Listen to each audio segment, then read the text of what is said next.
Who attended the mastermind, the virtual mastermind? A couple of people? Good. Yeah, there you go.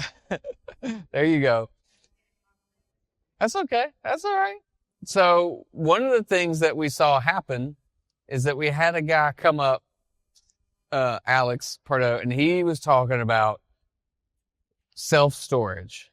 Alex is a friend of mine who has done single-family residential. He flipped hundreds and hundreds of homes, had a portfolio of rental properties, and then he was really looking at lifestyle and where he wanted to go next. He was kind of like, you know what, this is a lot of work, and kids are young.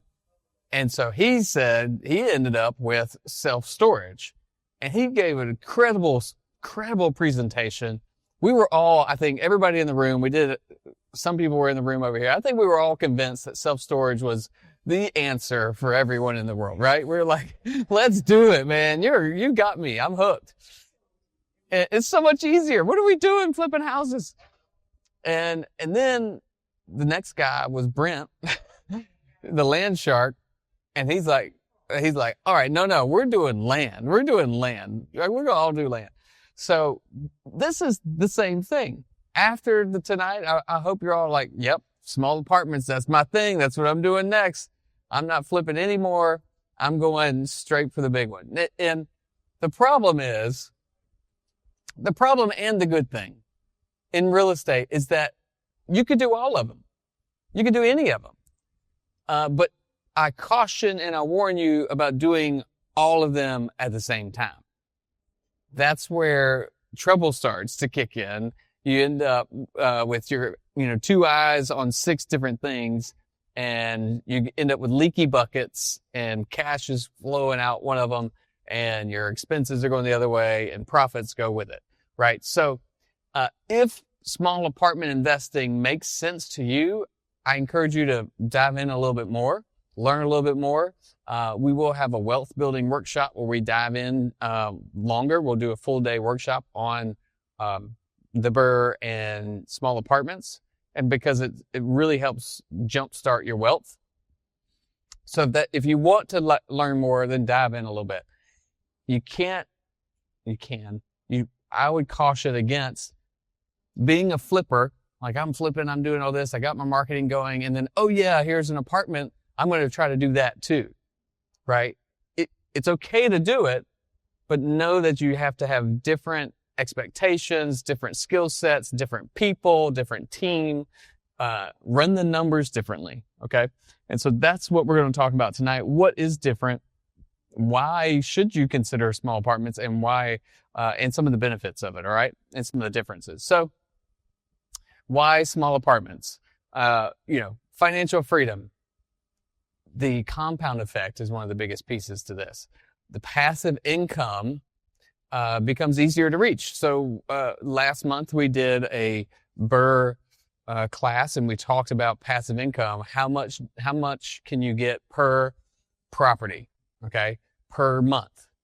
So if it's $150 per door, well, if you do, if you work hard, you find one door, you find one residential unit, and you get it closed and you BRRRR it. That's one door, it's $150. Well, if you do that same amount of work, maybe a little extra, and you do it with 4 doors, it's not $150, it's $600, right? And so small apartments really moves that needle faster. I can tell you the thing that really kicked Michelle and I off to our financial freedom and our cash flow number was a 10 unit. 10 units. Took about the same amount of work as with doing 1 or 2 units, but 10 units times $200 a door, it got us going a lot faster to our goal when it was retire Andrew time, right? So people do choose the small apartments for the legacy of their family. That part of that again is that wealth, the building of the wealth. It goes a little faster. Another piece is when you have 4, 5, 20 doors at one location, it's a lot easier to manage. You think about leaving that to your kids, nephews, whatever, that becomes a little easier for them to manage, okay? Vacancies aren't a deal killer, of course. If you have 1 out of 4 is much better than having 1 out of 1 vacant. Can we all agree to that math? Yes. This is why I tell, oh my gosh, the worst thing to be is a property, like a rental property investor and only have 1. It feels good. You're like, oh, I'm a landlord. I got a rental. But it sucks. You don't make any money. 1 vacancy is 100% vacant. And 1 HVAC is, well, that's about 3 or 4 years worth of revenue, right? So we buy a lot of properties from that landlord, that accidental landlord, or that person that got started and did 1 deal. Remember, we talked about that earlier. They did 1 and couldn't get past it. 1 is a killer. Competition, of course, is less in this window. So small apartments, I think I define it next. But anyway, it's like 4 to 50 units. Okay. So yes, 3 can count, whatever. But it's in that window of 4 to 50. A lot of the sellers in this range, and I think I have a screenshot later, there's a lot of sellers that are still mom and pop. And what do I mean by that? What does that mean? Y'all tell me. Not an institution. Yeah. Not even an LLC a lot of times. Right. So mom and pop they've had it for many years, right? It's not really run like a professional business might be. Okay. So a lot of inefficiencies, which means you can come in and make efficient. Okay. And so better deals can be structured. Again, we go back to that when you have a small apartment owner, they can do better deals. They can structure deals because of the size of it. It's not huge. It's not 100 units where you've got institutions. You got a lot of big money coming after it. You've got a lot of people throwing cash at these deals. It's too small for the big people and it's too big for the little people. That's an easy way to say it, right? And I don't mean by size because that would be me. I'm too little. Trying to get Michelle to wake up. She didn't hear me. So anyway, so moving into these deals, you can actually make, you can get creative. You can get cash flow. You can get paid at closing. You can get good financing and stuff like that. So let's talk about what exactly is this. And the C and B markets are really good for these small apartments. The A markets are those 100 units. If you go downtown, down Assembly Street, all that new stuff near campus, that's your A market. That's the highest it's going to be. Down on Main Street, that's your A. We're looking right outside of that, okay? Because in that A market, you've got that competition, you've got the institution money, okay? We're looking right outside of that. The working class or whatever. Self-managed. If you find the self-managed, that's a deal to be had. Why? They got to be tired. Self-managing 50 units or 20 units, forget it. That's actually that deal right there was a self-managed tired landlord that we got this deal from. All right, residential versus small apartments. So this is where it's a little bit, this is kind of talking about the differences here. Residential 1 to 4. That's what the financial institutions have designated as residential.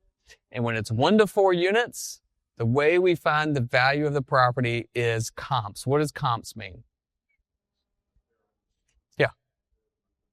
Yeah. Properties that are like it in the same general vicinity.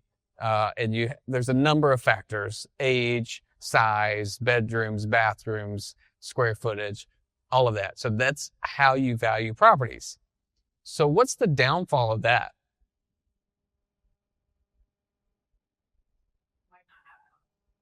Might not have comps. We're doing one now, and there's literally no other triplex.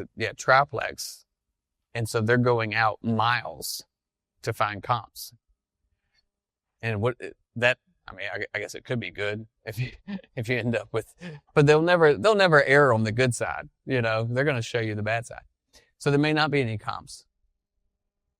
What else could be a problem if you're looking at 10 units, 12 units? Not 10, I'm sorry, the 4 units. If you're looking at the 1 to 4 units and you're trying to do comp sales, what if all the other comps in the neighborhood have not been renovated? What if they're still all poorly managed and cars broken down in the front yard? Right? You're a product of the comps, and you're stuck with whatever. You can't. It'd be nice if you could buy them all, and then you make your own comps, which is what the hedge funds do.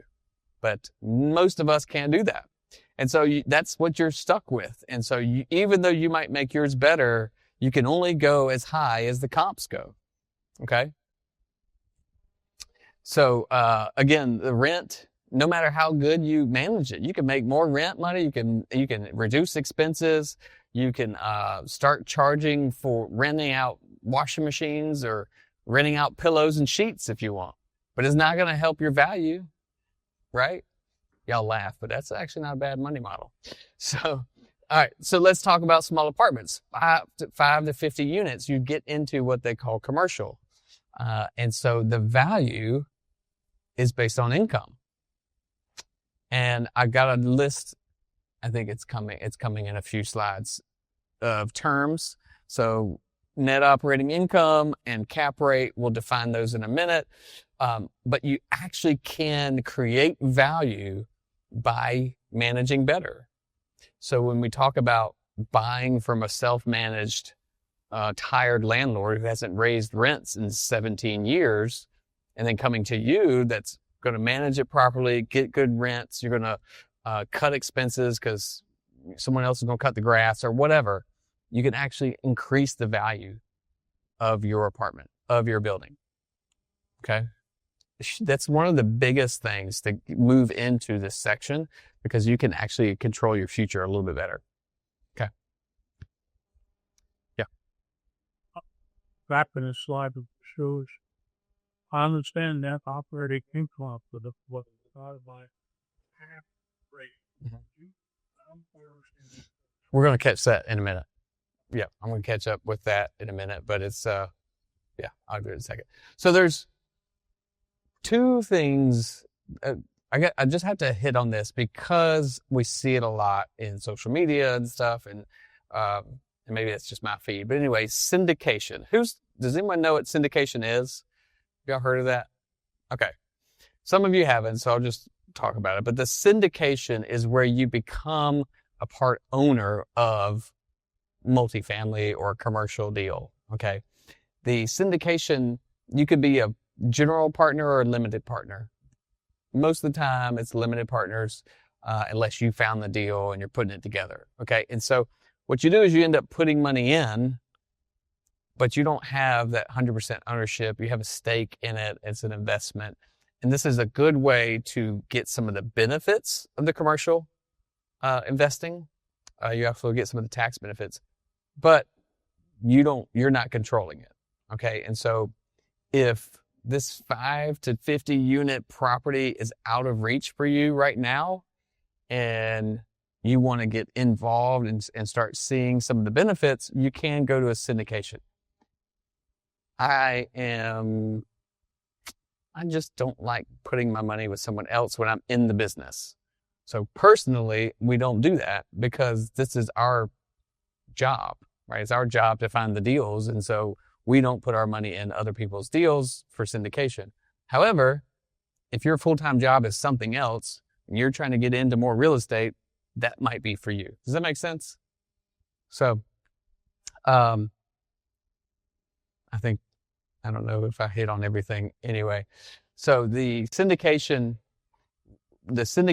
if you actually find a deal, this is where we would sit. Is if we were to syndicate a deal, you can actually get paid a couple of different ways. If you do find like a 50 unit deal, and that's like too much for you to take down, you can syndicate it and go find other partners, limited partners, general partners. You can find people that'll sign on a loan for you or just put up their portfolio as a collateral. You can do all these things to get the deal done. And if you do that, you can actually get paid in 3 different ways, which is acquisition fee can go to the general partners. You could get paid monthly with the cash flow and the rents, of course. And then when you refi, doing a big deal like 50 units, you can actually refi, pay out all of your investors and keep the property, or keep it in a smaller group of investors. Everyone can get paid out a big chunk and keep all the investors together. So there's a lot of things you can do with that. And so I threw this in there because 50 units can be scary. Is anyone scared of 50 units at one time? Anybody scared? It's okay to raise your hand. Yeah, we got some that are, that's okay. You can admit, we can be vulnerable in here. We can be vulnerable, right? So we put this in there because at 50 units, you could still find a way to get it done. And the cool thing is with 50 units, I just use that number because it's kind of the top of what we're talking about. But when you're putting a deal together like that, typically single family residential, you get like 10 days due diligence to figure it out. When you're doing a 50 unit property, you got probably months of due diligence to figure it out, right? So that's why I put that in there. Just because if it is a little scary, just remember there are ways to get things done. So here's the 7-step process. I'm going to give you this. Obviously, we're not going through all of these. I'm just going to put them all out here. Y'all can take a picture of it. Picking your market. I think I'll talk about it in a second, but you do want to, you're going to have to spread your wings a little bit. You don't have to. It makes it easier because there's not as many of this property type. Okay. There's a lot of single family houses. There's a lot of duplexes, but 10 units, 20 units in one parcel, there's just not that many. So if you love Columbia, start looking at Spartanburg and Orangeburg or Aiken or Augusta, somewhere where you can drive to. Okay. So just open up your spot there. Okay. We got the picture. So pick 3 of those markets, and then track some of the indicators of each economy. And so if it were me, just because I know Columbia, I like Columbia a lot. Y'all know that by now. Spartanburg, I really love what's going on in Spartanburg. And then north of Charleston. So Somerville, in between North Charleston, Somerville, and Orangeburg. I really just like that area. Of course, Augusta is insane. But those would be mine from here. So we like to say pick 3. Again, that just allows you to get more shots at this. In single family, you can find as many deals as you want in one location. When you're trying to get a 20 unit property, you just got to spread your wings a little bit. So that's what we like to just encourage you to do that. Looking for the cash flow, of course, and emerging markets, somewhere where things are growing. So Columbia, of course, is hot, very hot. I'm going to just let y'all take a look at that. These are just some of the things we look at. Of course, the CMB areas, 10 years old is there's not going to be many of these that are 10 years old. You're going to be looking in that 50-year-old properties, okay?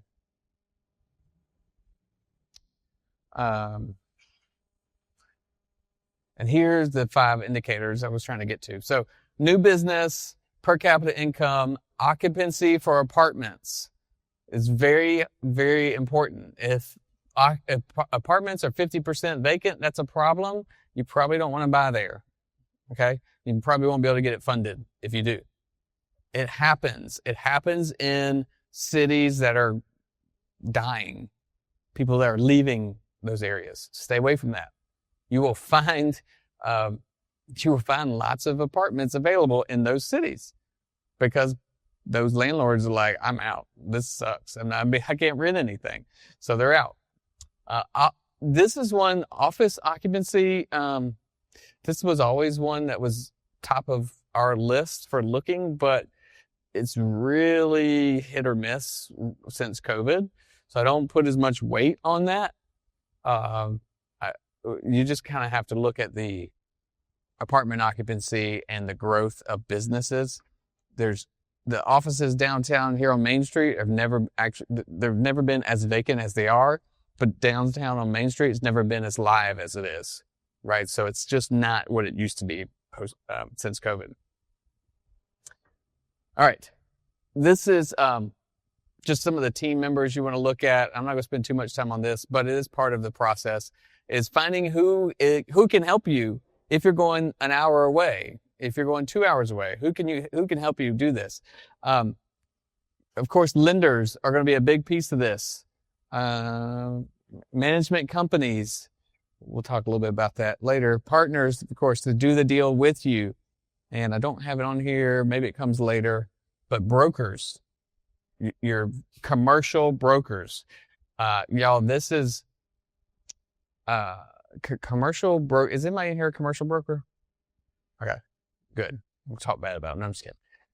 It is a very, very close-knit community, and they don't have an MLS guideline rule book. They are not bound by all these things that agents are, and it's a little bit tough.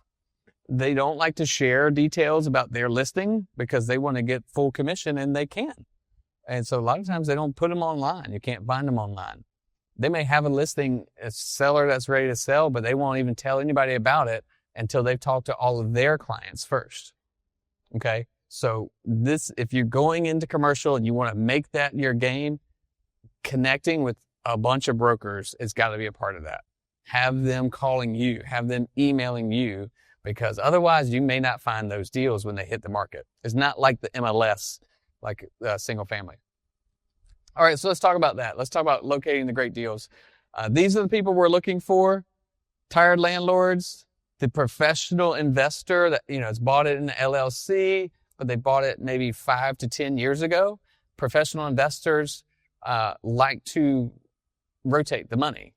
5 to 10 years, that thing is probably either going to be for sale or they're refining it because they probably did a commercial loan that has a note due 5 or 10 years out.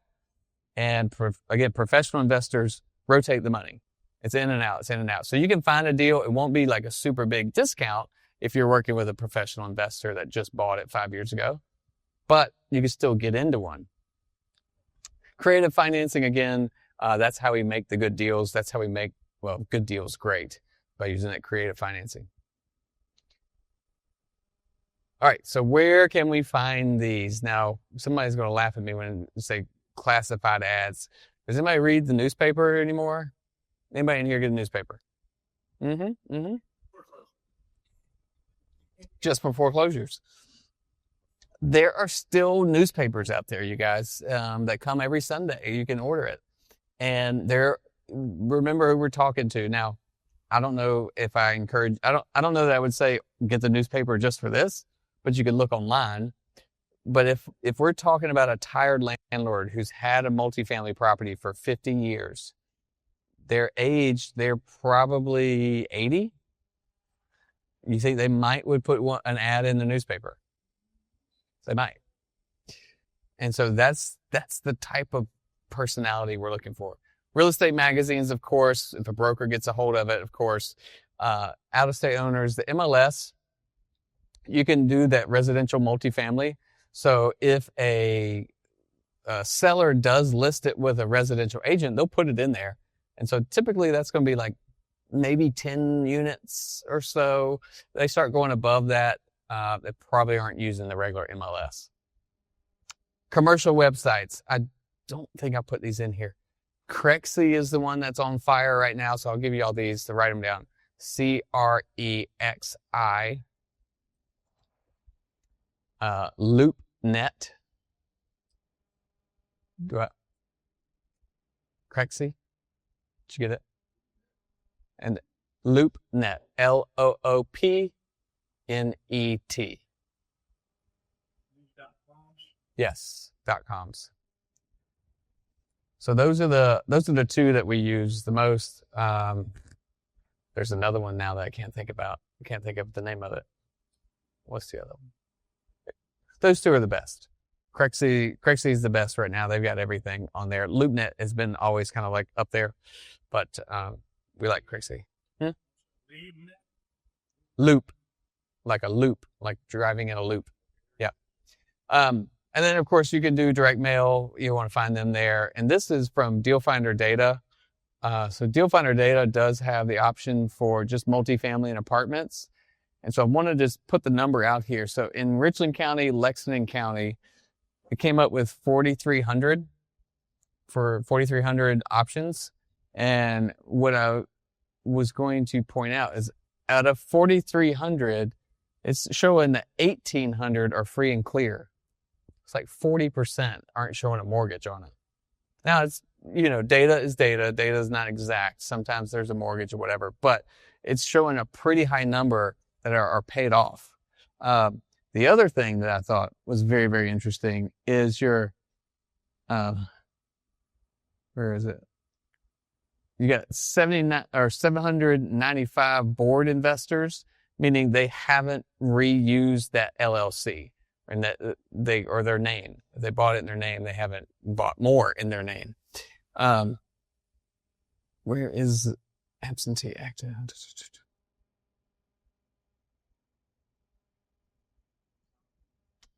This is the absentee, but that's everybody's absentee. I forgot where it is. Oh, it's down there. I'm sorry. It's the ownership status, where it's corporate owned or not corporate owned. What's your guess? Throw a percentage of how many are corporate owned versus how many are corporate owned? What do y'all think? Half? What else? Third? I thought it was going to be a lot of LLCs. Like, we buy everything in LLCs. But the thing is that LLCs really didn't become the normal way of buying until late 90s. And so these investors that are bored or have had them for 20, 30, 40 years, they bought them in their name. And so there's, I think it's over half, it's about 60% or something like that, are in their name, which I thought was interesting. But it's helpful for us to know that, because if it's in their name, we can find out who they are, we can find out what's going on, and we could talk to them, and we can get creative a lot of times when it's the person, right? If it's not an LLC. So I like that. I love the fact that there's some opportunity there. I already talked about the brokers. You got to find the brokers. You got to talk to them, connect with a couple in each of the big brokerage houses or whatever. And you'll find out that they don't like each other. So don't talk about don't say, yeah, I talked to so-and-so at the, other brokerage firm. Just like, you're my best friend. I only talk to you. Okay. It's different. It's a different world in commercial. All right. So here's what are we looking for, when we go to buy? The goal is we're trying to, in this small apartment, is we're trying to make our life a little bit easier by using, quantity and getting scale, right? Does everybody understand what we're doing here? So we don't really want to buy something that's going to be very difficult. That kind of defeats the purpose. So there are some investors. Somebody had to be the first one to buy on Schoolhouse Road. And who knows about that? I know you know. And somebody bought a quad down there that I was very shocked, and they renovated, they sold it, and they did really well. And then somebody got the next one, and then somebody got the next one, and now it's not as bad. So somebody's got to be the first one out there. I just don't want to be that guy, and I don't want any of y'all to be that guy or gal, so it can go great. And a lot of times it does. But if you're the second one, guess what you have? Comps, proof, somewhere to set your bottom and go from there. When you are the first, the bottom is typically too low for my comfort level. Okay? So don't be the first one out there. Be number two. Not on everything, just this one thing. Everything else, be number one. So easy to rent out, which means location, which means we don't love having a bunch of 1-bedroom units. 2 or 3 bedrooms is preferred. Safety. If it's not a safe area, you better make it safe. Fences, cameras, lights. You're going to have to make it safe. Larger than 750 square feet. That's just nice because no one really. There are places, I guess, like New York. There's big cities where people cram in. That's just not what we do here, right? So you want to be aware of that. Appreciation, of course, appreciation happens better in the better markets, and cash flow it's better in the lower end markets. All right, so here's I'm going to run through this defining these terms, and then we'll talk a little bit more about the mindset and actually running the math. So ROI, return on investment, cash flow, net operating income. So this is a big one here. And then the cap rate. So cap rate is the capitalization rate. I'm not going to define the whole thing for you guys because I'll probably get it wrong. But it's your net operating income, so the bottom of the P&L, divided by the price or the value. So if you paid, easy math, if you paid $1 million for a property and its net income after you pay all the bills and your P&L shows up at the bottom, debt service is not in there, but I don't want to confuse you. But at the bottom of its net operating income is $100,000, then that is a 10% cap rate. 100,000 divided by what you paid for it is $1 million. Now, if you're trying to figure out the value of a property, this is how this works in commercial, is this area has a cap rate that people are paying. So that's your comp type. If you wanted to relate it to residential, that's your comparable. So you could talk to your brokers about this. You can look online. Gosh, I'm blanking on the company that provides all this data. Craxi does it. I think it's Atom Data that does it, ATTOM. But anyway, so Columbia, for B class and C class apartments, has a cap rate that people are paying. And it's somewhere between 6 and 8%. 6 and 8 is the cap rate. Okay. So if the property has, well, we'll get into that next. I don't want to jump ahead. But we can figure out what you should offer or what the property is worth when we know the cap rate. Okay. Because we will know the net operating income times the cap rate, you've got a price. Okay. I know this is not math class, but it's right here. And you know what? Google will teach you this stuff too. If you type it in, it's like, hey, I know this is the net operating income, and I know the town or the area's cap rate is X. What should I pay for it? Like, it can do the math for you. But this is it. Cash on cash return. This means how much money do I have in the deal? So we talked a lot about that with the BRRRR. We didn't really introduce this term, but it's the same thing. If you have zero money in the deal, your cash on cash is infinite. If you have to leave $10,000 in the deal, you have $10,000 and how much are you making on that 10? Okay. Vacancy, of course. We talked a lot about DSCR, operating expense ratio. Sorry, that should be ratio. I don't know where the N came from. And then, of course, your break-even spell check. You're terrible. Occupancy over your expenses. Okay. I already went through that. That was a duplicate, sorry. So here's your primary expenses, debt being your mortgage, insurance, and taxes. Does this sound familiar? So it's not that big of a leap, right? There's a lot of the same stuff. Secondary. Does this sound familiar? Y'all have seen this before, right? The only thing I would say that's like, oh wait, you mean I got to pay for that now? It's the setup of the utilities. You're probably not going to pay per unit, their water and their power, but if it's an apartment complex like cable, sometimes you're going to pay for the unit, like for the building. Sometimes they'll break it up. I mean, actually, who does cable anyway? What am I talking about? It's internet. It's Wi-Fi, right? It's internet. It's fiber.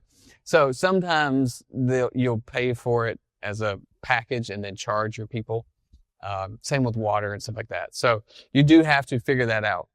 Yard work, of course, you got to pay for that. The big piece is your reserves. Now, when you go to buy these buildings, these complexes, when you're borrowing a single family, the bank is not really asking you how much maintenance reserve do you have held back, how much vacancy reserve. They're not really asking you that. In the 20, 30, 40 unit deal, they might actually take that money and make you have a reserve, right? They want to see your reserve because they have a lot more riding on this deal than they do on a single family deal, right?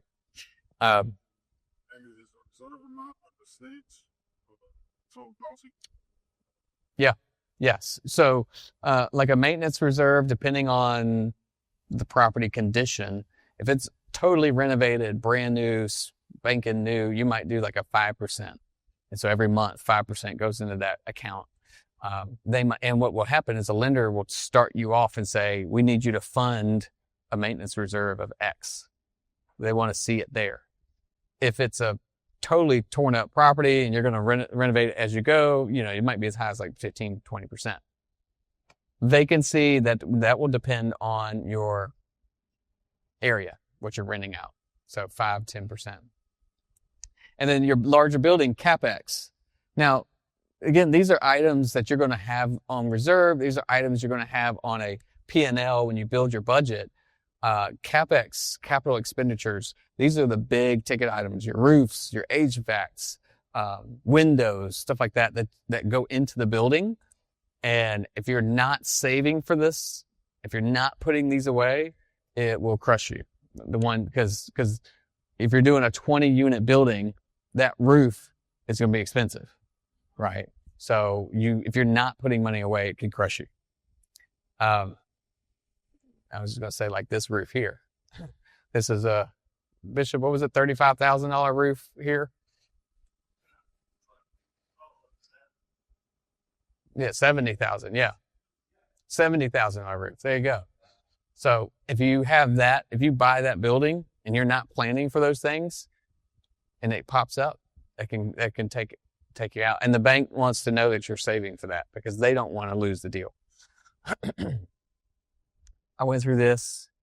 Y'all can take a picture if you need it. I'm going to zoom through it.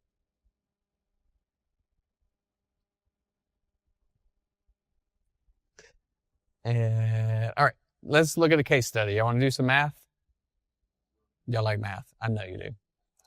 So I used this one again because last month we talked about the BRRRR, and this is our 5 unit. So this is like right in the middle. So it's a 5 unit. We really treated it like a BRRRR, same process, but technically it's a small apartment, right? It's 5 units. Technically, actually, we have a commercial note on this deal. It's a 5-year balloon, 20-year amortization, 5-year balloon, right? And so that's the deal that we had. If you look at the math here, refi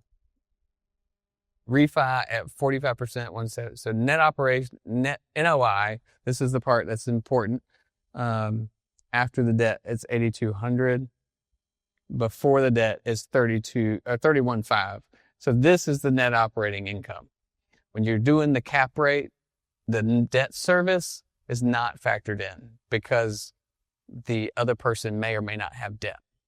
It's the actual net operating income that you find the value when you apply your cap rate, which will come next.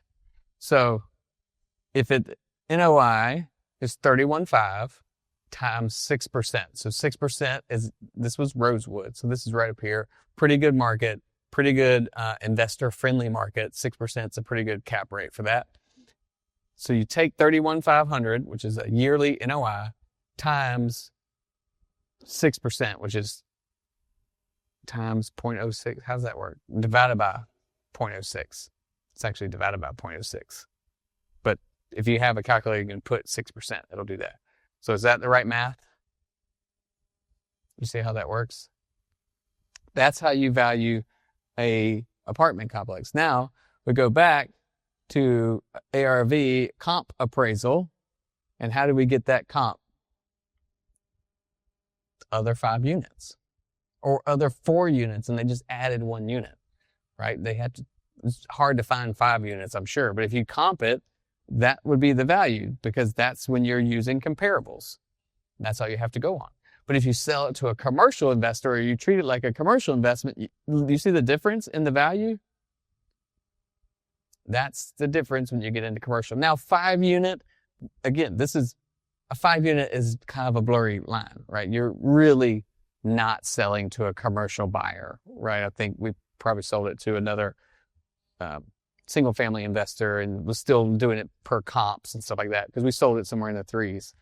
But as you get higher, you get 10 units, that's what they're looking at, okay? And the flip side of this coin is if you're a bad manager and your numbers are not good, you have a 10 unit sitting next to a 10 unit, you think yours is worth as much as theirs, but you are under rented and you pay too much for lawn care and trash. Do you think you're the same? Nope. Because they're going to look at your books and they're going to value you based on your net operating income. All right. So you get a chance to win. You also can get out there and lose. All right. So this is why management is so important. Right, Bishop? That's right. All right. So here's some more math just to kind of give you a little bit more to kind of digest this and see how you can really benefit from the compound effect of small apartments and commercial. So 20 units, if right now they're at $1,000 per month, just assuming the 5% vacancy and a cap rate of 7. Now, cap rate of 7 in this area is probably like a B2C type property. Okay.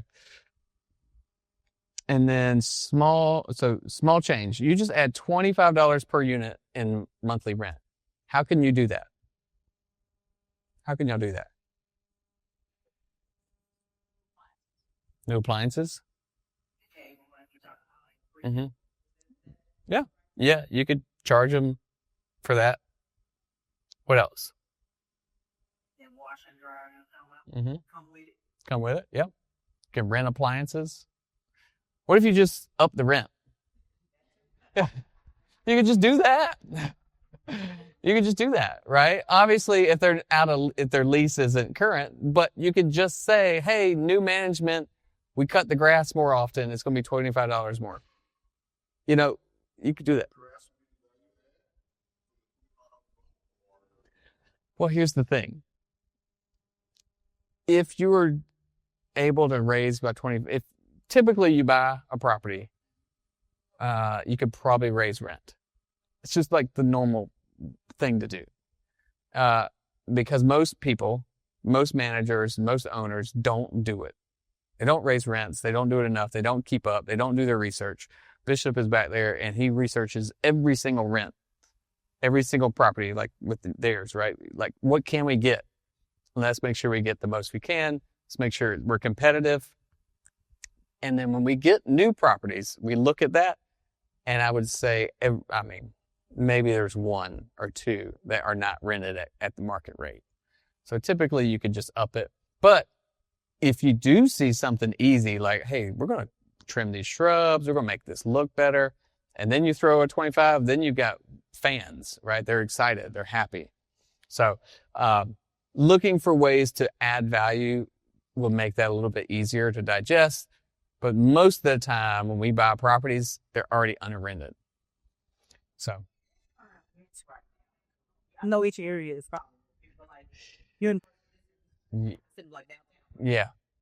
University, if you're getting students, they're up at like $1,100-1,200 a bedroom, which is crazy in the new stuff. Even normal, like outside of the hot area, is probably $800 a bedroom.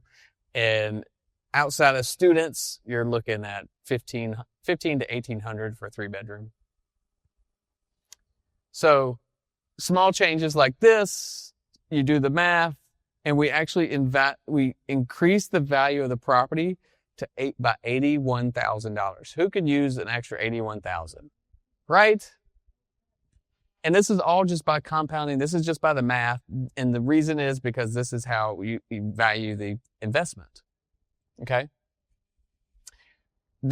In order to increase a house by $81,000, you got to wait for all the comps to go up. And you just can't do it, right? You can renovate it and hope that gets you there, but there's cost in that. You can't make it go up. How about the other way? What if now this is the easier thing to do. When you take over a property, you don't have to wait for the leases to go up. You can just reduce expenses by $50. You think you can find a way to reduce expenses from a poorly managed property? Yes. Water, power, cable, you can negotiate things like that. Your grass, you can negotiate that. Any of these types of things you can reduce by $50. Okay. And so that becomes straight to the bottom line, $171,000 increase in the property value, your wealth, that goes to your wealth. Or if you try to refinance out, that becomes your value add. Now you can refinance out and get your BRRRR. You have a question? Yeah. Last line, example, levers, rubs, ratio. You rubbing somebody back. Yeah, exactly. No. Is it ratio? Well, yeah, ratio, utilities, billing, service. So it's someone that bills. So if there's 50 units and the power bill or the water, typically it's water, and you get one water bill, you divide that bill by 50 and everybody pays their fair share. So that's one way of doing it. You can also negotiate with your property manager. If it's 20 units on one parcel, they don't need 10% to manage that. Cut them down, right, Bishop?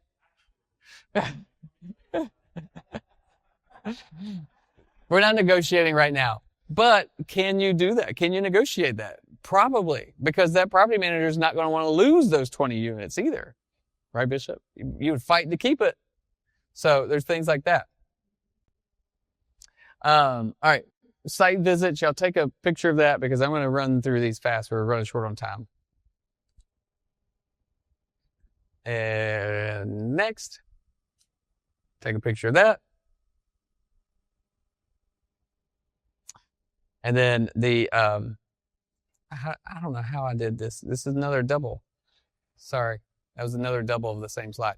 All right. So here's here's my plea for you to not manage it yourself. Who did I say were the people that we want to buy from? Mom and pops that manage it themselves. If you want to manage it yourself, just send me a text. I'll put a follow-up to call you in about 18 months, and we'll talk about buying it, okay?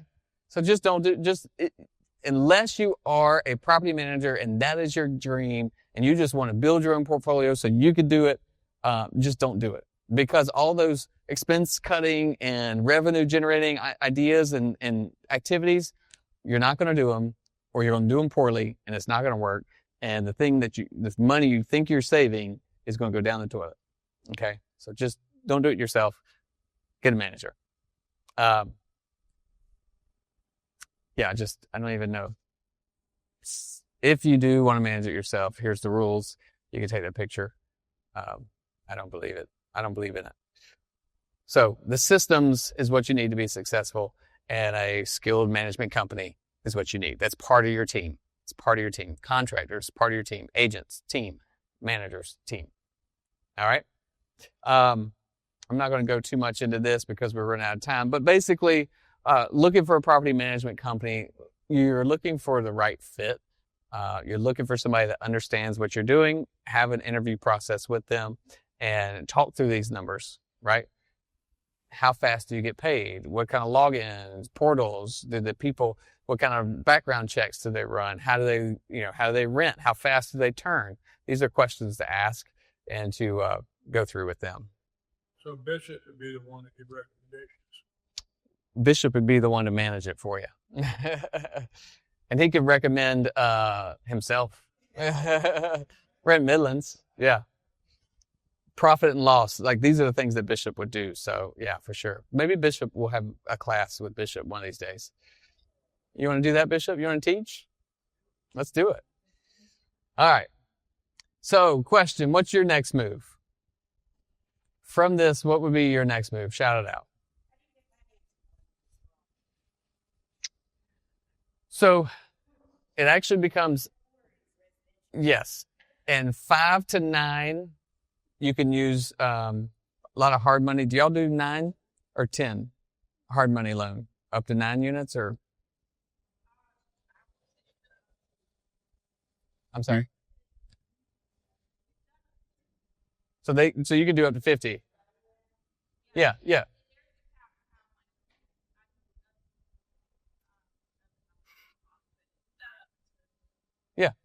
So hard money for the rehab, if you're going to do it that way, obviously they go up. A lot of them stop at like 9 or 10, and then you're going to a commercial. But the DSCR they go up to about 9 or 10 as well. And then you're in a commercial bank type situation. Same process as a lot of them. It actually becomes easier. A 20, 30, 40 unit becomes easier to refinance and to buy with your, if you have that team in place. Like if you have all the systems, you have someone to sponsor it. So your next move on the financing or the next piece is to build that foundation, the people, like the team. Who are you going to go to when you see these deals? How are you going to find these deals? Okay, so building that foundation, and that way you can get through the whole thing, right? You got to have people here to help you with that. Oh, I forgot to mention, if you guys want a the marketing offer sheet, like a letter, so postcards don't sit as well for a big multifamily, 20 unit. Postcards not going to cut it. We write them a letter and we send it. We sign it and we send it. So if y'all want that, I'll just send that out. And if you signed up, did everybody sign in today? We got your email. I'll send it to the email list. Okay.